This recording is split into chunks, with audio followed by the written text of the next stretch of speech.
我哋亦都咧希望佢哋咧盡佢能力咧做佢哋應該要做嘅事情，要讀書嘅，要玩嘅，要去做運動嘅，做音樂嘅，做到最好。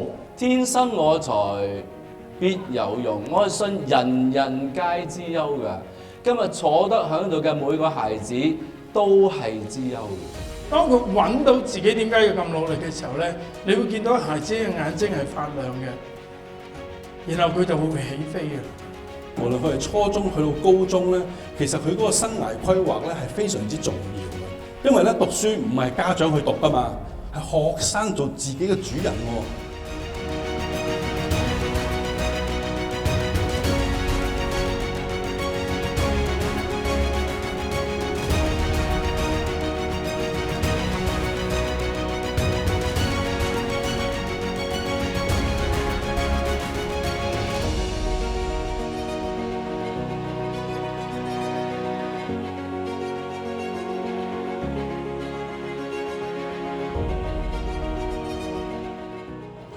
现在用手机的时间非常多了，不知道是应该这个自主权给到他呢，还是我应该去做一些限制？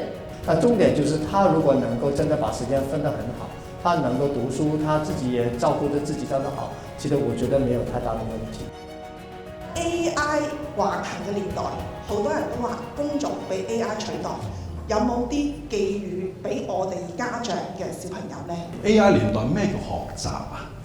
學習係佢係掌控緊，呢個只係一個工具啫。工業革命發生嘅時間，都取代咗好多人要做嘅工作啊！即係我又唔係太擔心，但係反而教導小朋友係乜嘢咧？佢哋要學到點樣咧？即係終身學習點樣咧？有時真係有需要學到轉型，所以你係用佢，佢唔會取代到你。我唔信我人個腦唔轉得快嘅 AI。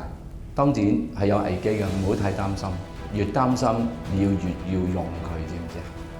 多啲讓孩子喺一啲群體生活裏邊去學習聆聽、學習説話、學習與人相處、合作。好多家長成日好緊張，中文攞幾多分啊？英文攞幾多分啊？點解你98唔係100啊？其實嗰啲已經越嚟越唔重要。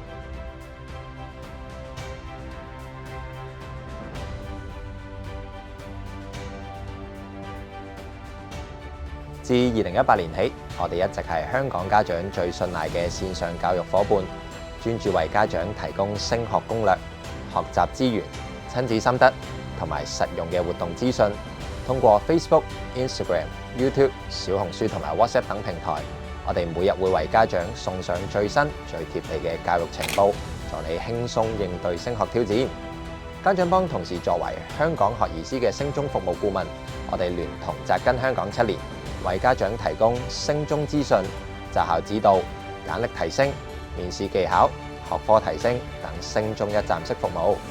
家長幫家長，我哋期待幫助到更加多嘅孩子同埋家長，令到成長更快樂，升中更簡單。